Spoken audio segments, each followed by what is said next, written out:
Start करते हैं। Biotech क्या होती है? बायोटेक बता सकते हो?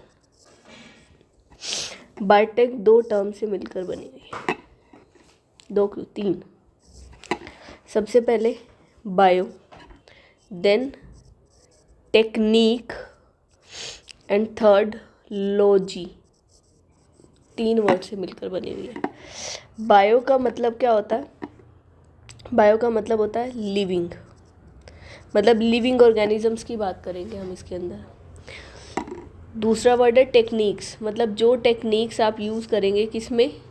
लिविंग ऑर्गेनिज्म में। लॉजी वर्ड का मतलब होता है स्टडी ऑफ, मतलब अगर मैं इनको मिला दूं तो हमारी डेफिनेशन क्या मिलेगी? तो हम सिंपली कह सकते हैं कि biotech is the study of techniques related to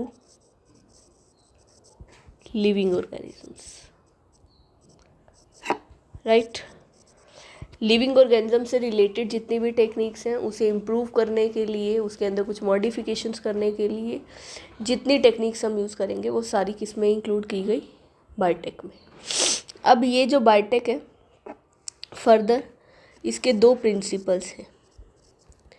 अगर मैं प्रिंसिपल्स ऑफ बायोटेक की बात करती हूँ तो there are two basic principles of biotech. One is genetic engineering, one is genetic engineering. Engineering का मतलब क्या होता है? इंजीनियरिंग का मतलब होता है alteration,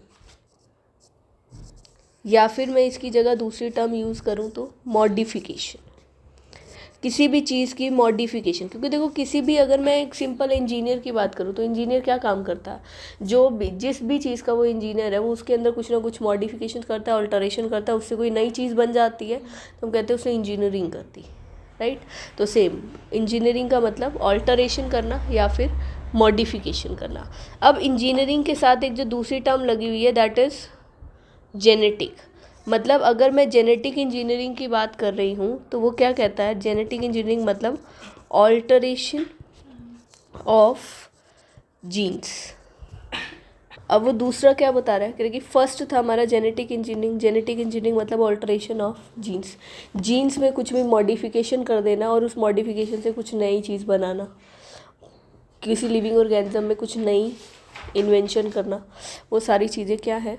genetic engineering. Second principal की बात करें तो सेकेंड प्रिंसिपल आता है bio process engineering. Again modification तो करनी है, किस लिए करनी है? जो भी आप प्रोसेस करेंगे उसके लिए। हम प्रोसेस क्या करें? Genetic engineering.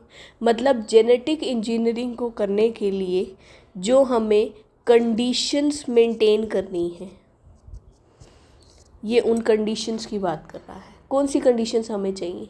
जब भी हम जेनेटिक इंजीनियरिंग पे काम करेंगे तो हम क्या बोलेंगे कि हमें ऐसी कंडीशंस चाहिए जिसमें सिर्फ वो सेल ग्रो करे जिस पे हम काम कर रहे हैं, बाकी सेल ग्रो ना करे। तो इट मीन्स मेंटेनेंस ऑफ, किसकी मेंटेनेंस करनी है हमें? Contamination free atmosphere. कंटामिनेशन मतलब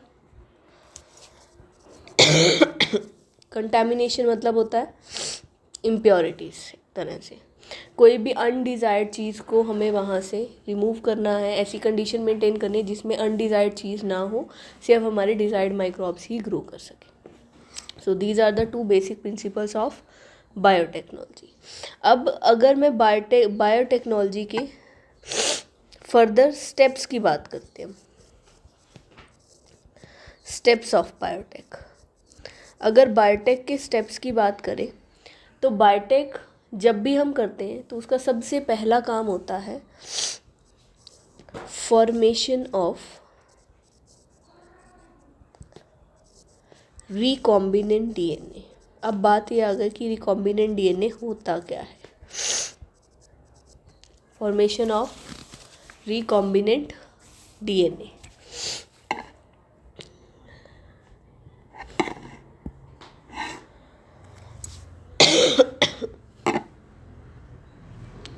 अब ये रिकॉम्बिनेंट डीएनए क्या है,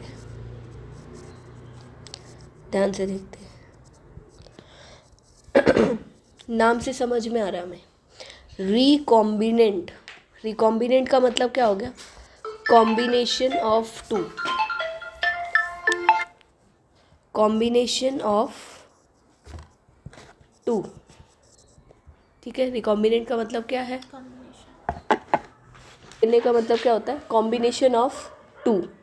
जब हम दो के कॉम्बिनेशन की बात करें, मतलब किन दो की, एक जिसमें से एक होता है हमेशा हमारा डिज़ायर्ड डीएनए। डिज़ायर्ड डीएनए का मतलब क्या होता है, जिस डीएनए पर हमें काम करना है, जो हमारा मेन डीएनए है, जिसके लिए हम ये इतना सब कुछ बायोटेक के अंदर काम कर रहे हैं, ठीक है। दैट में भी इसी डिज़ायर्ड डीएनए को आगे जाकर हम फॉरेन डीएनए भी बोलेंगे। इसी डीएनए को आगे जाकर एलियन पीस ऑफ डीएनए भी बोला जाएगा। Clear, desired DNA, foreign DNA या फिर एलियन पीस ऑफ डीएनए। दूसरा क्या होता है, वेक्टर डीएनए।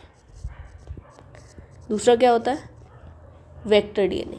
जब हम अपने डिज़ायर्ड जीन को वेक्टर डीएनए के साथ जोड़ देंगे, सपोज करो कि ये मेरा डिज़ायर्ड जीन था, ये वेक्टर डीएनए था, ठीक है।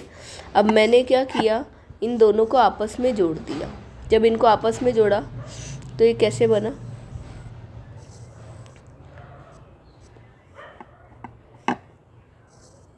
ये बीच में मेरा फॉरेन डीएनए आ गया। नाउ दिस, अब ये देखो, ये कॉम्बिनेशन है ना दो डीएनए का, इसमें वेक्टर डीएनए भी है, इसमें फॉरेन डीएनए भी है, इसलिए अब इसको हम बोल देंगे रिकॉम्बिनेंट डीएनए। क्या बात समझ में आ गई। रिकॉम्बिनेंट डीएनए क्या होता है, कॉम्बिनेशन ऑफ टू डीएनए, जिसमें एक डीएनए होगा foreign DNA and the other one is vector DNA. अब सबसे इम्पॉर्टेंट क्वेश्चन आता है इससे रिलेटेड एक हमारे पास। क्वेश्चन क्या है, question is formation of first recombinant DNA. Formation of first recombinant DNA, ठीक है।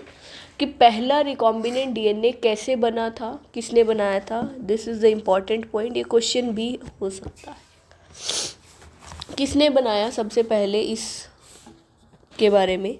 तो हम पढ़े तो दैट वाज गिवन बाय, किसने दिया, कोहेन एंड बोयर।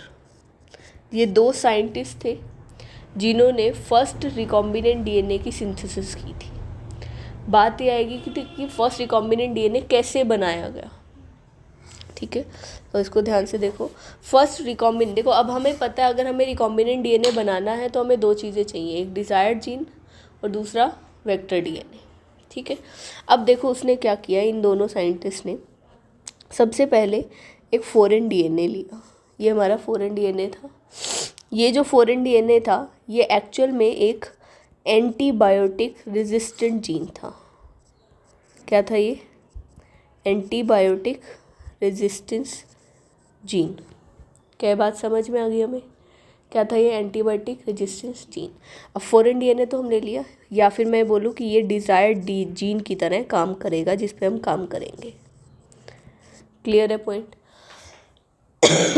अब बात आई वेक्टर डीएनए की, तो उसने एक वेक्टर डीएनए लिया। यहाँ पर जो वेक्टर डीएनए लिया दैट इज़ अ प्लाज्मिड, जो कि एक प्लाज्मिड था, जो कहाँ से लिया गया था, from a bacterium known as Salmonella typhi. किस में से लिया गया, ये पूछा जाएगा, किस बैक्टीरिया में से प्लाज्मिड लिया गया था। अब बात ये आती है कि चलो हमने ये तो पता चल गया कि डिज़ायर्ड जीन क्या था, प्लाज्मिड ले लिया, कहाँ से लिया, ठीक है। बट अब प्रॉब्लम इज़ कि प्लाज्मिड होता क्या है, ठीक है ना। तो इस चीज़ को सॉल्व आउट करते हैं पहले।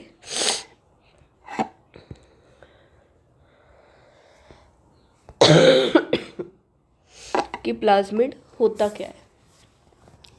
अगर मैं प्लाज्मिड की बात करूं, ये आपने 11th क्लास में भी पढ़ा हुआ है पहले।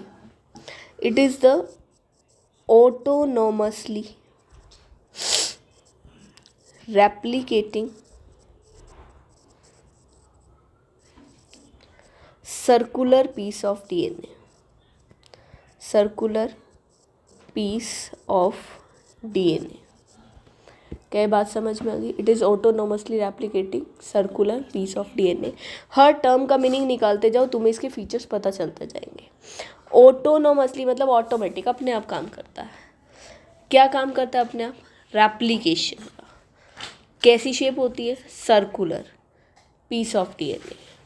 समझ में आ गई? जो एक बैक्टीरियल सेल में जब प्रेजेंट होता है तो वो खुद से रेप्लिकेट करके अपने मल्टीपल कॉपीज बना देता है. That is called plasmid. ठीक है, अब हमें प्लाज्मिड पता चल गया. तो अब नेक्स्ट देखते हैं. अब हमारे पास डिज़ायर्ड जीन भी है और दूसरा क्या है हमारे पास? दोनों चीज़ें आ गई थी. डिज़ायर्ड जीन भी आ गया था और प्लाज्मिड भी आ गया सैल्मोनेला टाइफी से. हमने क्या करना है? दोनों को ज्वाइन. अब किसी भी चीज़ को तुमने ज्वाइन करना है, वो एक सर्कुलर प्लाज्मिड है. क्या सर्कुलर प्लाज्मिड में कोई भी चीज़ ऐसे घुसाई जा सकती है? नहीं. मतलब पहले उसे क्या करना पड़ेगा? कट करना पड़ेगा ना. ठीक है, तो सबसे पहले इसे कट करने के लिए हम यहाँ पर एक एंजाइम यूज़ करते हैं जिसे हम बोलते हैं रेस्ट्रिक्शन एंजाइम. क्या बोलते हैं हम इसे? Restriction enzyme. This is also known as molecular scissor. इसे मॉलिक्यूलर सीजर भी बोला जाता है. क्या बोला जाता है? मॉलिक्यूलर सीजर क्यों बोला गया? सीजर इसलिए बोला गया क्योंकि ये कट करने का काम करेगा. मॉलिक्यूलर वर्ड इसलिए लगाया क्योंकि ये लार्ज मॉलिक्यूल्स को कट करेगा. DNA is a very large molecule. एक मैक्रो मॉलिक्यूल है जिसे कट करेगा, तो इसलिए मैक्रो मॉलिक्यूल को कट करने का काम कर रहा है. दैट्स वाई इसे क्या बोला गया? Molecular scissor. अब ये मॉलिक्यूलर सीजर जब कट करेगा तो हमारे पास कैसे आया?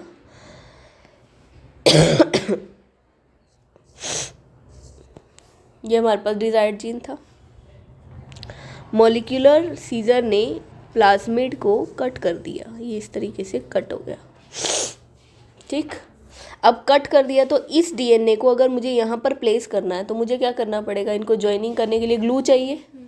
तो ग्लू रखने के लिए हमने इसके अंदर डाल दिया एक एंजाइम जिसको बोला डीएनए लाइगेज. क्या बोला? This DNA ligase is also known as molecular glue. Same उसी तरीके से जैसे उसे हमने मॉलिक्यूलर सीजर बोला था क्योंकि वो लार्ज मॉलिक्यूल को कट करने का काम करता था, सेम ऐसे ही इसे मॉलिक्यूलर ग्लू बोला गया क्योंकि ये लार्ज मॉलिक्यूल को ज्वाइन, ग्लू की तरह ज्वाइन करने का काम करेगा. ठीक, जब भी इसे आपस में ज्वाइन करेंगे तो देखो कैसे बन गया. ये आपस में से ज्वाइन हो गए join. Now this is recombinant DNA. समझ में आ गई? ये क्या था? Recombinant DNA. हमें पता चल गया कि फर्स्ट रिकॉम्बिनेंट डीएनए किसने बनाया था? कोहेन एंड बॉयर ने. कैसे बनाया था? कौन सा जीन लिया था? Antibiotic resistance gene. और उस एंटीबायोटिक रेजिस्टेंस जीन को किस में जोड़ा? प्लाज्मिड. कौन सा प्लाज्मिड? जो सैल्मोनेला टाइफी से लिया गया. दोनों को पहले मॉलिक्यूलर सीजर से कट किया गया, उसके बाद ग्लू से ज्वाइन कर दिया. हमें इतनी बात समझ में आ गई. This is the first step. That is, हमने स्टेप्स की बात की थी ना, रिकॉम्बिनेंट डीएनए कैसे बनेगा. जब रिकॉम्बिनेंट डीएनए तुमने बना लिया तो हम उसके बाद क्या काम करेंगे? दूसरे स्टेप पे आ जाएंगे. दूसरा स्टेप क्या कहता है?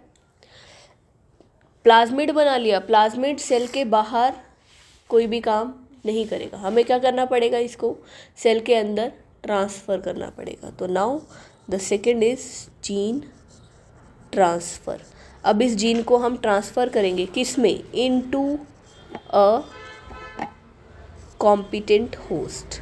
जो एक सूटेबल होस्ट होगा उसके अंदर जीन को इंसर्ट किया जाएगा. समझ में आ गई? जब एक सूटेबल होस्ट में आप जीन को ट्रांसफ़र कर देंगे, इंसर्ट कर देंगे, तो वहाँ पर जाने के बाद अब ये जो रिकॉम्बिनेंट डीएनए है जब वो मल्टीप्लाई करेगा तो हमारे जीन को भी मल्टीप्लाई करेगा और फाइनली हमारे जीन की मल्टीपल कॉपीज़ बन जाएंगी जिसे क्लोन बोला जाएगा. And that's why the next step is gene cloning. मतलब हमारे सारे स्टेप्स को 3 स्टेप में डिवाइड कर दिया. पहले रिकॉम्बिनेंट डीएनए बनाओ, फिर उसे ट्रांसफ़र करो, फिर उसकी जीन क्लोनिंग कर दो। क्या ये बात समझ में आ गई? क्लियर है पॉइंट?